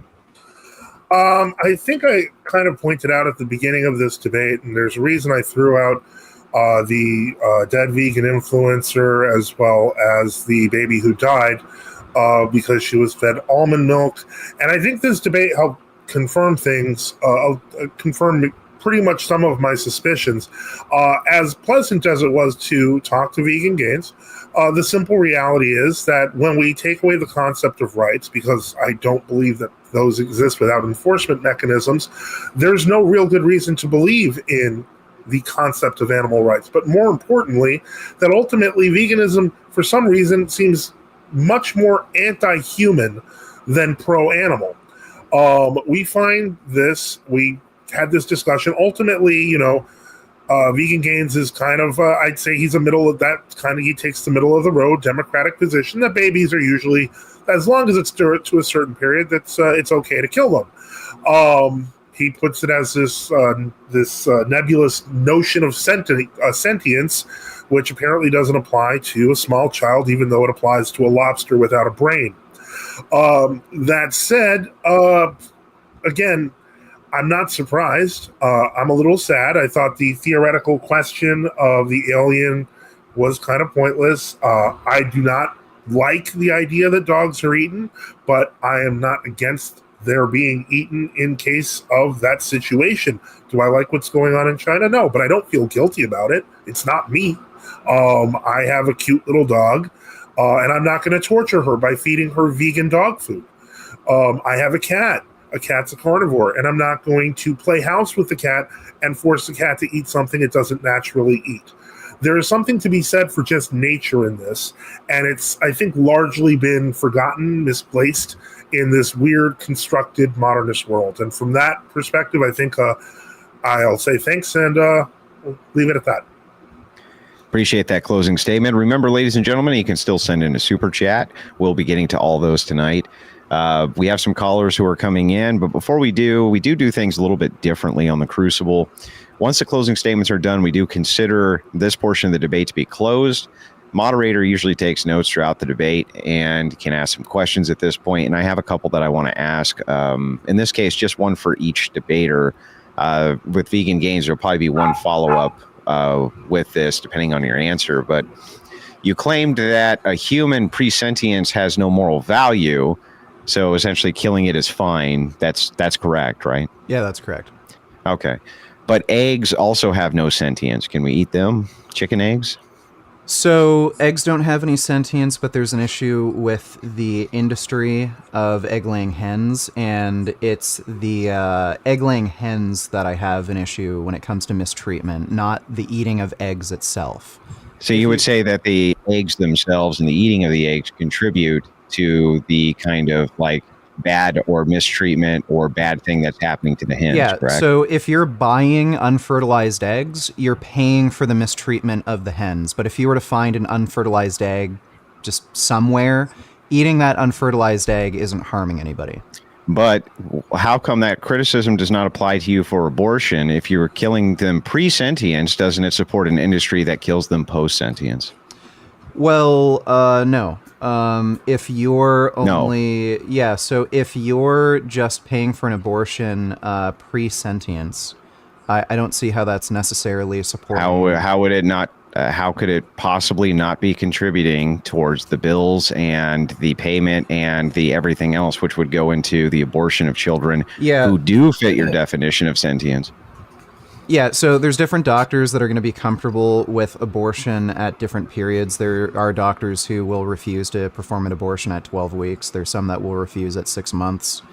So it's not really supporting an industry of aborting fetuses at a later date. It's entirely due to whatever the morals of whatever doctor or clinic you're going to. Especially if let's say you had a clinic that did abortions from, as early as whenever it's detectable, pre-sentience, all the way up to 9 months. If they were aborting the children who were pre-sentience, you couldn't possibly make an argument that that was not contributing to the killing of children post when you consider sentience. Yeah, I still don't think so, because there are abortions that you would consider ethical. So there are, like, say, children that die in the womb, and then you'd need an abortion in that circumstance, or else the mother would die. So would you be in favor of the mother just dying of a severe infection? Yeah, I don't. But I'm not sure. I'm not sure how that answers the question, though. Even if I was, for instance, for that, it's still, and even if they were doing the right thing by doing those abortions, let's just say that they were, I still don't understand how it could be possible that if it was pre-sentience, so you have no problem. I understand now, what you mean. Yeah, I understand what you mean. Yeah. So these are all personal choices. So like the dissimilarity between the egg industry and the abortion industry is that when you pay for eggs, you're harming another person, like in this case, an egg-laying hen.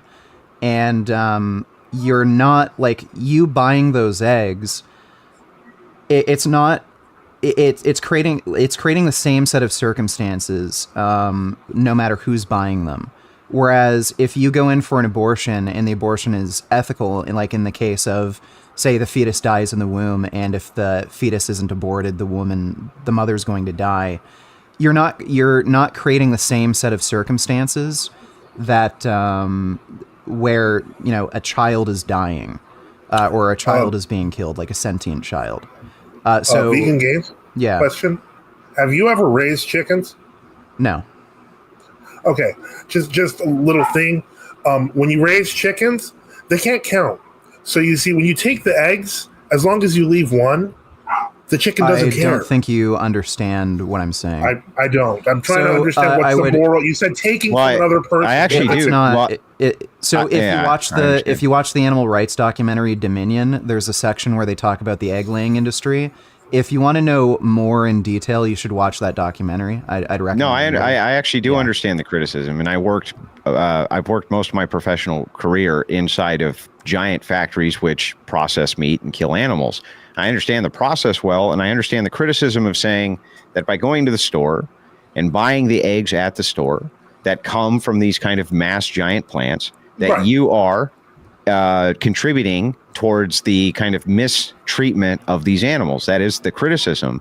I just don't understand how that criticism would not be applied back to you in the case of abortion, pre-sentience versus post when you consider it sentience. It's the exact same process. Yeah. So when I just consider this healthcare, and let's say you're dealing with an abortion clinic that aborts anywhere from 8 weeks to 6 months. If you're getting an abortion at 8 weeks, you're not contributing to a system that kills children. You're just getting healthcare for yourself. So this is just a set of personal choices that people are making. But you would be well, if you're buying the egg, you're not technically going and harming the chicken yourself. Well, you're paying for the abuse, right? But that would be the same thing if you consider you. Well, at some point you do healthcare to get an doesn't make it ethical healthcare. abortion. Okay, let me ask this then. Maybe I'm confused on this point.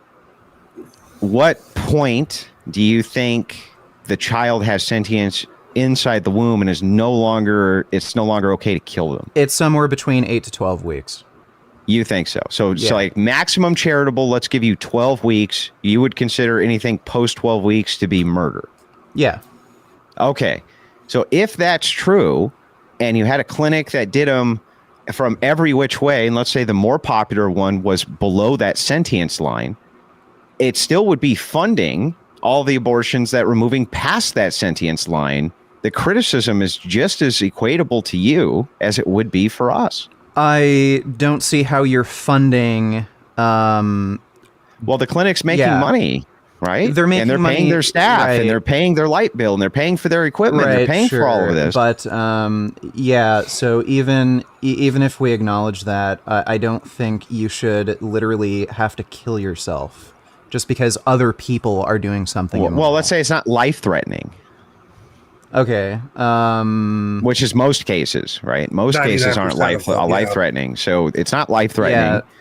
Yeah. But you are still contributing to all of those abortions that happen, which are not life-threatening, which are past the point of sentience. Yeah. How could you possibly not equate the same criticism? So you can't control what other people are doing. So you can only control what you're doing. So if you're going to get an abortion, say at pre-8 weeks, where I would consider it an ethical abortion, I don't see you doing anything wrong. If somebody wants to do an abortion after 12 weeks, they're the ones doing something wrong. And I don't see how you're contributing to their personal choice. Because if you go to a clinic to have it done, that does kill the children after this point of sentience, because let's say it's lawful to do so, you would be then using your wallet to contribute the same way you would buying the eggs, right? No, the issue would be that it's legal to do so. Not that... Well, it's legal to buy eggs, but you're still morally opposed to it. Yeah, right, but you are but you're literally paying for the abuse. That's my point. Yeah, but you'd be doing the same thing. You're not paying for someone else's abortion. You're paying for your abortion. You're subsidizing the clinic. Right. It's not just like you're subsidizing the meat packing. Paying for the service. Like if nobody bought the eggs, the meat plant couldn't have the equipment, they couldn't have the staff, they couldn't do any of those things to harm those chickens because nobody's buying the eggs. It'd be the same way in this case if the clinic did far more of those pre-abortions than the post-sentience abortions. Wouldn't you be morally obligated to be against that? Okay, well, are you against factory farming? Me? No. No. Okay. What about Joseph? Are you against like factory farming, abusing animals? To some degree, actually, I am. I actually consider. I go for like free range and organic chickens. I try to do my part. That's not if I can. Okay, so yeah, let's say Tyson Farms. Let's say they had factory farms, and let's say they also had like organic free range farms. And they do. They have both. Yeah. Tyson Foods. Yeah, I know. Let's say you only bought from the organic free range farms. Are you contributing to the factory farming by doing that? Or are you putting your dollar in supporting ethical farming? Well, it depends on whether or not you're talking about if there is another free range farm that doesn't have to be Tyson. Ultimately, if you're choosing Tyson, you're choosing the best you can from Tyson, but you are making kind of that deal with the devil because you are partially supporting the factory farm. I personally am a big fan of hyperlocalism. I like dealing with family farms whenever it's possible. I think that people should do that. I think soon people won't have much of a choice. But that doesn't change the reality that if something your funding is half bad, that you're still funding it. And that's, I think, ultimately the point. So, from my perspective, you're not funding unethical abortions by getting an ethical abortion. The issue to me would be legislation and regulation, because you choosing personally not to get an abortion, I don't see that preventing any other abortions. You're still contributing to the system, though. Well, like, again, you're not causing any more further abortions. The issue is legislation and regulation, and especially when you're talking about Canada, where all of this is socialized, you're in no way going to, and most healthcare systems are socialized. It's just the states that's but within the confines of the hypothetical. Yeah. Wouldn't it be basically impossible for you not to say that you would be against the practice then of ever going to that abortion clinic No. Again, I don't see how you personally choosing not to, like, unless you could show me evidence that if somebody chose to not get an abortion at pre-8 weeks, let's say, that would actually prevent a abortion that's not ethical. I don't see... Well, it would be the same evidence as buying the eggs contributes to the hens having to lay the eggs. Well, because you're funding it, right? Abuse you're literally paying for the abuse. You're not paying for the abuse when you get an ethical abortion. You would be paying for the unethical. You'd be paying for or subsidizing the unethical abortion. So you're still subsidizing that the same way you would be with the factory farm. So if you go in, you could, because you have a standard for when sentience occurs, so you agree it's murder at X point. If that's true, anybody goes to that clinic to have those abortions past X point is being subsidized by the people who are having the ethical ones in your world. I don't see how that can't be. Just follows, doesn't it? Correct me if I'm wrong, but I'm pretty sure something like 80% of abortions are pre 13 weeks. That's right. They are. So then they are abortions- subsidizing all of the ones Well, you're only that are talking about past that. 20%. Reducing abortions by 20% isn't going to. That's Well, not going to. Do wait a anything. second. What you're talking about is a moral standard. So you're saying that 80% of the abortions are done pre your moral standard and 20% are not, which means all those people who are getting them done within what is the moral standard are subsidizing the 20% who aren't, or these abortion clinics couldn't exist. So you're saying if 80% of the people didn't get the... Well, then how many lives would you save? Well, I don't 20%? know. 20%? I don't know if you would, because there'd still be those 20% other abortions. Like, I don't know how many abortion clinics would be completely inaccessible.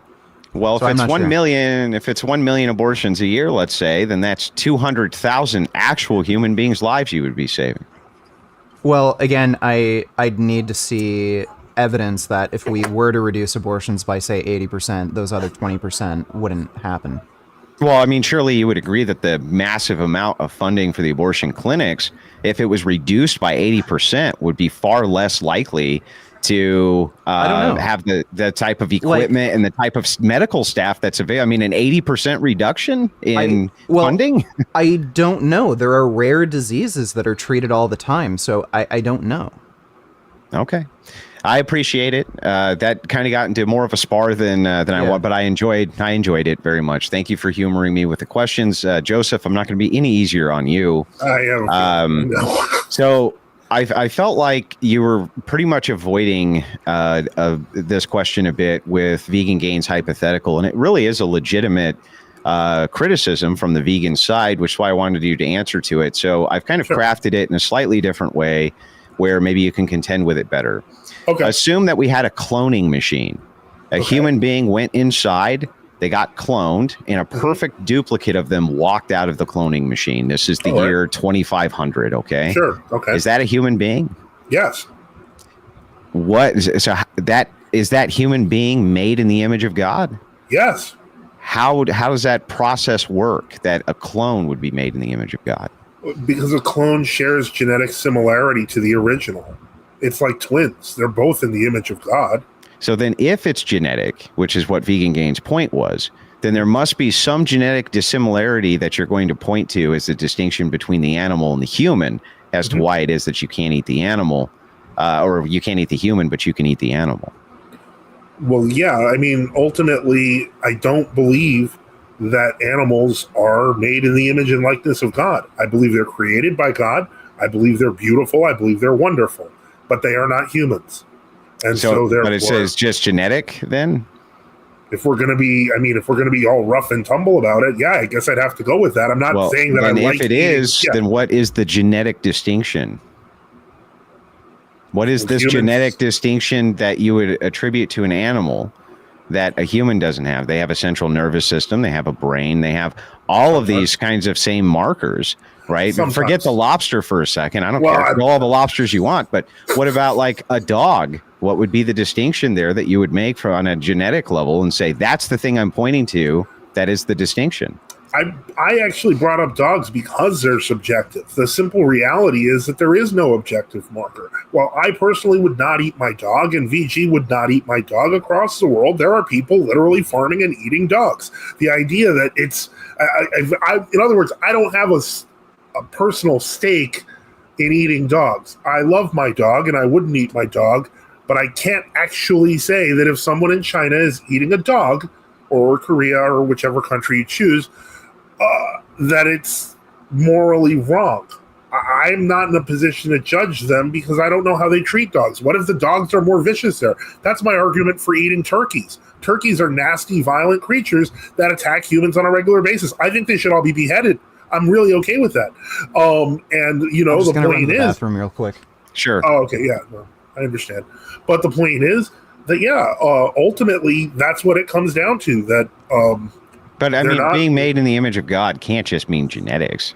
There must be something else that it means. Well, it's the nature of the human being. When we talk about the image and likeness of God, what we're referring to is that he created us with a free will with the ability to think. There's a lot of theological concepts. He didn't create the clone. We created the clone. Well, you didn't create the clone, because to create the clone, you would have had to create the genetics. You copied the genetics. So then there is nothing more than the genetics. This is becoming circular. Well, how is it? Okay, I'm confused. How is it circular? So if there's this other distinction where you say we're created in the image and likeness of God, right? There's a process that's put in place, I'm assuming, for this to happen. If the process is removed and instead there's a perfect cloning machine and you just step through it and suddenly there's a duplicate of you. No, it would be the genetic in that case, because that would imply the test tube babies aren't in the image and likeness of God. Of course they are. But what if there was something else in the genetics which showed you could test and you knew they were a clone? So you knew that they weren't, there was some genetic distinction which happened so that you could actually make the test and say, okay, you're a clone. You're not a person who was born from a womb. Now there's a genetic distinction, but they have all of the other qualia. Could we eat that person then, or would they be a person? No, still not. No, so then there's got to be something more than genetics here. Well, there is, and it's ultimately a theological discussion. It's about the nature of the soul. It's about the unique nature of human creation, that even were we to replicate it in some sort of weird way, without fundamentally and seriously distorting a person with, like, say, a chimera or something, which is stuff that they're working on now, that's still a person. Okay. I would even say some chimeras would still be people, like the dogmen. I feel like that's somewhat inconsistent, to be honest with you, but I'll let it stand because, it is what it is. There's nothing I can do about it. I mean, we can try the question again. But I do want to move on to callers while we're waiting for them. I don't see any in the queue, which is odd because I know there was a bunch in the Discord who wanted to come in. Let me go ahead and we'll get through some of these super chats. Wicked Wally says, humanoids eat humans and don't care in fiction. Orcs eat humans in multiple fantasy settings. Yeah, that's a good point. They do. But they are considered immoral, right? Like, orcs are the evil ones, aren't they? Yeah. That's like kind of the point. Borp for $2 says, if my aunt had balls... God, that's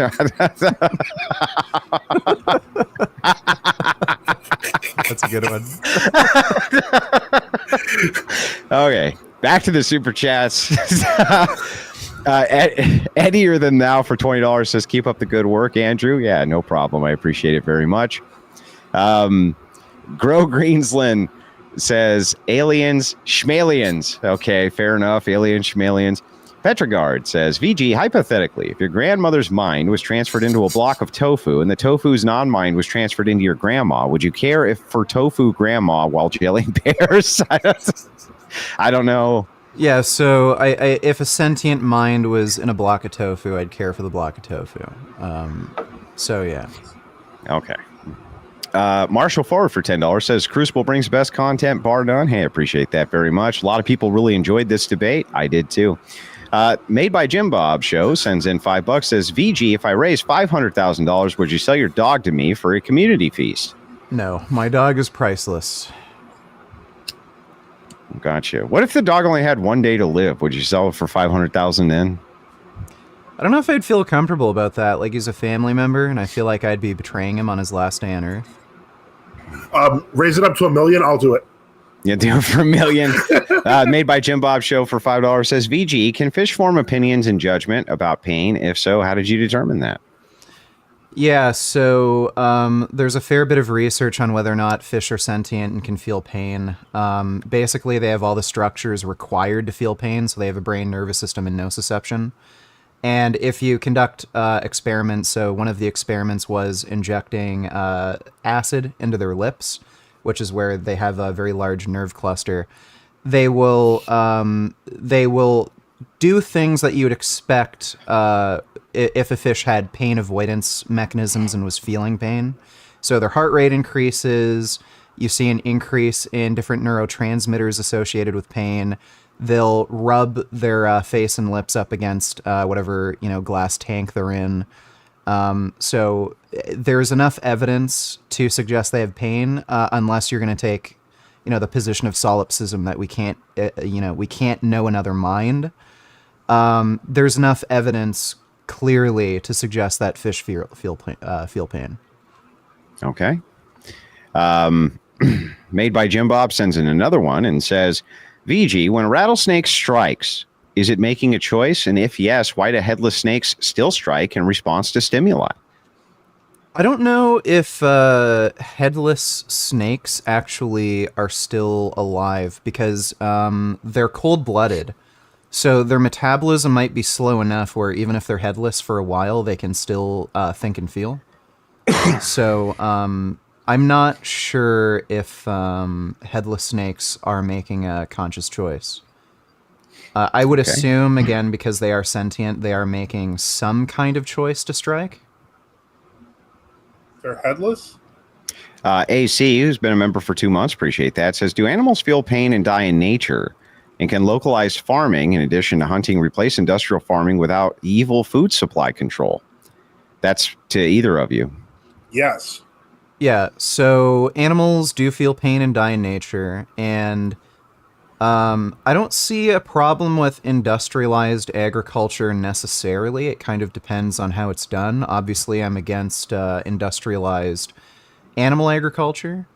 But I do think if we're going to have a population of 8 billion now, you probably do need industrialized agriculture.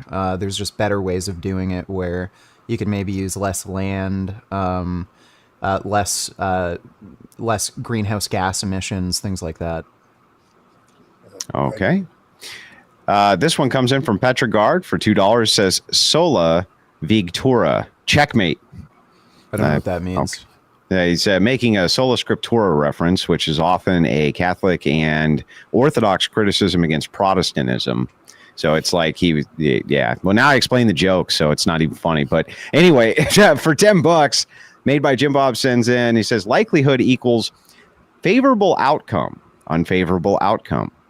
You need to observe the favorable outcome of lobsters being sentient before you establish likelihood. When have you observed the favorable outcome? I don't really understand that question. It's a descriptive question, whether or not lobsters are sentient. I don't know whether or not it's favorable or unfavorable. Well, right. Well, that's what he's saying. To kind of formulate his question, what he's asking is, from the lobster's perspective, absent sentience, how can you tell what the favorable outcome for the lobster is without essentially making just an assumption that it's favorable to it? I'm still not quite understanding. Like, if the lobster was sentient, me thinking it's sentient would be favorable to the lobster. Like, is that what he is? No, what he's saying is this, that you would have to observe that there is some sort of outcome that indicates it could be sentient before you establish that there is a likelihood it's sentient. When have you actually observed this? Oh, okay. I read a paper recently. It was pretty in depth, talking about the different evidences of sentience in crustaceans. Okay, gotcha. Yeah. Marie Smithville sends in $5. Says VG has said he would not be morally opposed to the consumption of roadkill. Would he be morally opposed to the consumption of non-sentient abortion? No, not in a vacuum. Yeah. You'd eat a person? If they were non-sentient, and I don't know, there weren't any external factors like the mother or father had a problem with it or something, in a vacuum, I don't see an issue. Now, hang on, because while that's a criticism that is shocking, a question to you then, Suaidan. This is an important one. You remember the movie? Did you ever see the movie Alive? Yeah, I've heard about it. Mm-hmm. Yeah, you remember? So that was based on a true story, where just like in the Donner Party, where they were starving and there was dead people, and they did eat the dead people in order to survive. They were judged very, very harshly for doing that. But I'm not so sure that in a similar situation, I would do something dissimilar, or you would, in order to, let's assume you had your children there or something like this. You knew rescue was coming, but they were starving. You may have to hold out for weeks until a storm blew over, something like this. Would you eat the dead body? Would I eat it or would I become it? I'd rather, unless there was somebody already dead. Somebody's already dead.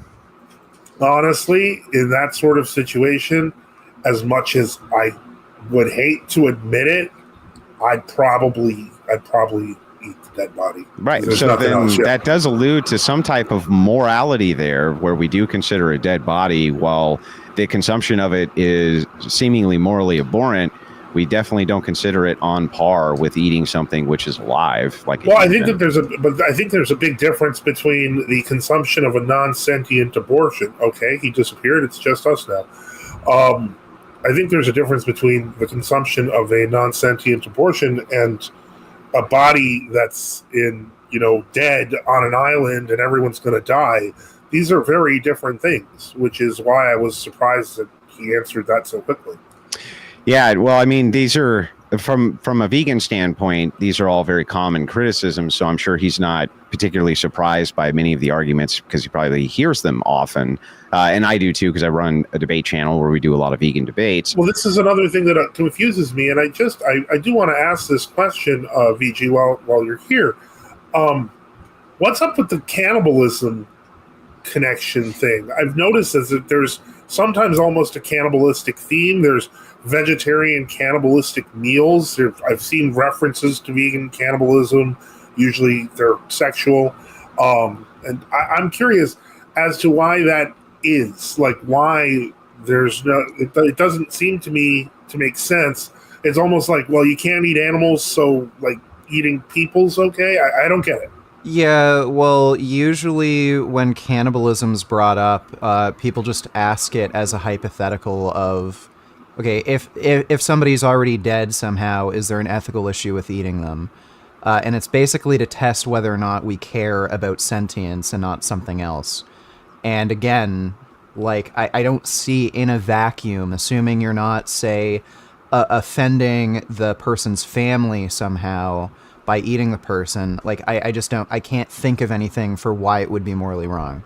Right. Well, from my perspective, there would be the problem of sacrilege, because you're defiling the dead body. But in an emergency, crazed situation, yeah, that's what. I don't see anything wrong with, like, mutilating a corpse, like it's a corpse, unless, like, again, you're offending the person's family somehow, something like that. I would say it's still a moral wrong to do. But I would say it's a greater moral wrong to let children starve to death, absent this choice being there. I think that falls in line with the duties of Christian ethics. And I also think it's a tough question. Yeah. And I'm not sure that there's a great or right answer. Like, I actually looked through some church fathers' writings to try to find answers on this. And, as shocking as it may be, church fathers don't really sit around and pontificate as to whether or not you may have to eat a dead body in a survival situation, right? So it's actually hard to find the information on it. I'm just kind of left to my own logical deductions on this. Well, it's interesting that you bring that up because the one thing that does apply to, which was something that we did discuss in this debate, is in terms of violence against somebody invading your home, etc. As clergy, we're not supposed to engage in violence. In fact, if I did, to defend my family, I would be deposed. That said, the question always comes up, and it comes up among clergy. People ask, well, what about the fact that, what if I have to defend my kid from a robber or a rapist or a killer? Well, you take the deposition. You just take it, because ultimately, as you know, it would be weird to value your own clerical status over your child. Right. So sometimes you have to make a hard decision. It's just part of it. Yeah, I understand. Made by Jim Bob for $2 says, dogs have rights. Finn have the right to eat meat. No, he does not. He doesn't have the right to violate the rights of other animals. Same with this cat. Well, the cat, I was going to say, it's a cat named Finn, that poor suffering cat. He's a big, strong kitty. He's just trying to escape now. He's like, I don't want this discussion, man. I just want some meat. Dave 2P3 says, love the debate. Great show. That's for both of you. Appreciate that. He also sent in $20, said absolutely nothing. Just wanted to show support for the program. $5 comes in from AC. Says, there is an industry for abortion. Hens have trauma, but not mothers and fathers. Oh, I see what he's saying. Yeah, so birth can be traumatic. Postpartum depression is extremely common, and there's quite a few suicides as a result. So, yeah, abortions can be traumatic, but that's a decision that the mother's making for themselves. When you buy eggs, whatever abuse that the hen goes through, that's not their choice. What about the person that's being aborted? Well, if they're non-sentient, then they're absolutely not going through trauma.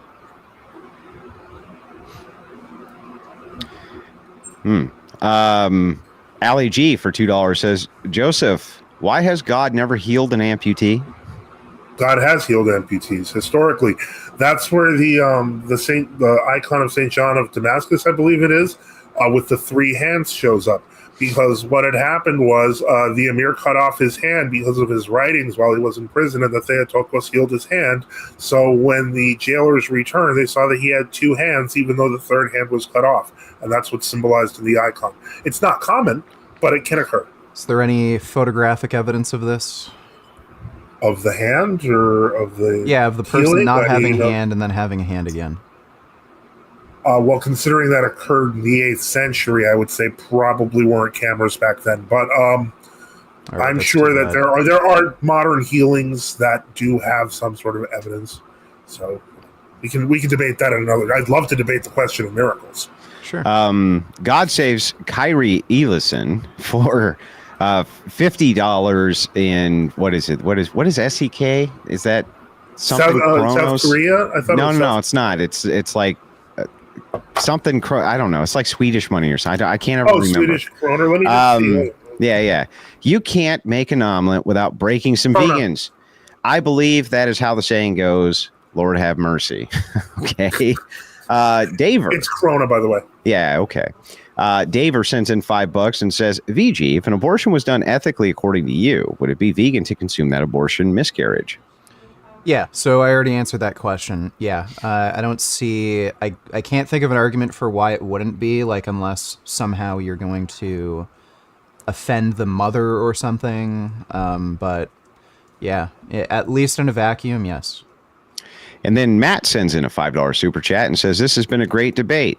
It's also interesting that I agree with Andrew that adults can play video games and it can be healthy for them. I appreciate that very much, Matt. Enslaved by Truth, member for 2 months, says, can we check the material tag on VG's chair? Is it made from ethically aborted fetus skins? Yeah, it's synthetic leather. I checked before I bought it. Gotcha. AC for $5 says, can VG disprove a soul image of God at conception, and why veganism tied to so much communism, Gnosticism, and Satanism? Pretty loaded question, but I'll let you take a crack at it. Yeah. So there's something called an unfalsifiable claim. You could claim anything. You could claim a glib-glob exists that's somehow different from a soul at conception. Okay, like maybe a glib-glob exists. I don't need to disprove that. It's your job to prove it, and I haven't seen adequate proof of a soul. And I haven't seen adequate proof of a lobster's consciousness. Right, well, again, it's kind of up for debate, but from what I've seen, the general consensus is they are sentient. And why is veganism tied to so much communism, Gnosticism, and Satanism? Communism, well, there's a lot of left-leaning vegans, but from my experience, most aren't in favor of communism. They're more democratic socialists. Gnosticism, again, like you're talking about younger people who are just a little more progressive, you're going to see less atheism, more atheism, less, theism. Satanism, I literally don't know what the hell you're talking about. I have not met any vegan Satanists yet. I have met vegan Nazis, surprisingly enough, but not any vegan Satanists. For $2, define sentience. Yeah, and each of you define sentience. So sentience is the ability to have a subjective experience. That is what sentience is. You could use something like consciousness interchangeably, but the typical definition is ability to have a subjective experience. I would define it as awareness, in the sense that if a creature is capable of being aware of its surroundings, then it is sentient. That said, that's not a very high bar for me. That's a little more like sapience, but sentience would be required for that. Okay. All right. Fair enough. Over on the Dono chat side for $5, Orthodox Midwife says, Rachel's book came in the mail today and I'm stuck at home with a fever. Shout out to Occult Feminism for making my day better. You're very welcome. Thank you for buying the book. That goes directly to Andrew Wilson's Gun Slush Fund. $15 comes in from Toe Knuckles, who says, thanks for all the great work, Crucible. This is for the cigarette fund. Hey, I appreciate that very much. $10 comes in from Sentient Produce Aisle. Vegan Gains. Vegan Gains. Would you eat any of the Veggie Tales cartoon characters? Oh, dude, that's pretty funny. Come on, that one's good. I'm not familiar with VeggieTales. I've heard of it before, but I'm not familiar with it. You'd eat Bob the Tomato? That's pretty good. That was pretty okay, funny. if they're sentient vegetables, then no. 'Cause they're sentient. Then no. Fair enough. $5 comes in from Quay, who says, question for Vegan Gains. Let's say we got a fetus shake, a kind of eggnog, just the chicken eggs were replaced with clumps of cells from consensual and legal abortions. Can you name the trait of this drink that will disqualify it as a legit vegan meal? No. I don't see why it would not be vegan. I don't want to touch this. Okay. All right. Well, that was the last. No, I'm sorry. There was a couple more that came in. $5 comes in from AK, who says, 1 in a million diseases that are much more expensive and complicated than late-term abortions still get studied and treated. Any random emergency room can do a late-term abortion. It would still exist without a subsidy. Maybe, but would it be reduced is the question. And isn't the whole point of this whole thing supposed to be harm reduction? And if you could save, let's say, even 50,000 lives because you took these measures that reduced funding by 80%, wouldn't you? Wouldn't you do that? I think that's kind of the point. $5 comes in from JK Fuerte, who says, VG, your girlfriend and dog have equal rights. Someone has a gun to your head and you have to eat one of them. Who do you choose and what's your justification? I think I'd ask my wife first. She really, really loves Finn, so I'd have to ask her. Would you dismiss whatever she gave as her preference, though? Because like I would. If my wife said, no, save the dog and not, I'd be like, shut up. You're, like, I'm not doing that shit. You're stupid. That's what I would say to her, literally. Yeah. I'd be like, no, I'm not doing that. You would do that, right? No, wait, really? I don't think she'd forgive me if I killed Finn, if she wanted Finn to live. I feel like you're going to be having a discussion about this later. Probably not. We've actually talked about this sort of thing before. If we discovered that plants were also sentient, would VG just starve to death? Possibly. Like if we did discover plants were sentient, like some might be sentient, some might not be. Kind of depends, but maybe. It depends on the degree of sentience too. Like sentience is just a subjective experience. So if plants could, say, only experience like the color blue, I wouldn't really care about that sentient experience. Okay. And then a last minute super chat came in from Matt for $2 who says, and it says, I love the Ukraine. Man, he's got some strange super chats tonight. Anyway, I appreciate all the super chats and support for the stream tonight. Before we wrap it up, I want to give both of these gentlemen who did a great job debating this subject, by the way, it was a lot of fun, the opportunity to shout their respective channels out and where you can find them for all of you who are latecomers. We'll start with you, Vegan Gains. Go ahead when you're ready. Yeah, so you can find me on YouTube, Vegan Gains. I'm also on Instagram at vegangains.real. And I know you'll hate this. I have an OnlyFans, and I might do a photo shoot with a transsexual soon. So you can find me on OnlyFans at Vegan Gains. Okay, appreciate that very much. And then Father Joseph Suaidan, go ahead, shout your channel out where everybody can find you. Yeah, we're as I mentioned, we're on YouTube at NFTU News and Apologetics. You can go to our website at nftu.net. Where you can see where we reach out to others on social media, etc. So I'm pretty easy to find, whether on Twitter, Gab, Discord, you name it. You can always reach out if you have any questions about orthodoxy or other issues. But yeah, and I'd like to thank Andrew for hosting me. Hopefully, I can see if we can kidnap Andrew for a show. We'll see. No problem. Thank you so much, gentlemen. We would normally do callers this night, but I didn't realize that my vetting mod, he actually had the night off. So I didn't have anybody to vet callers. So that was like, oops. And I have to vet them. Unfortunately, the show's at a size where trolls come in and do all kinds of shit. You guys know how it goes. So anyway, appreciate it very much. You guys have a wonderful evening.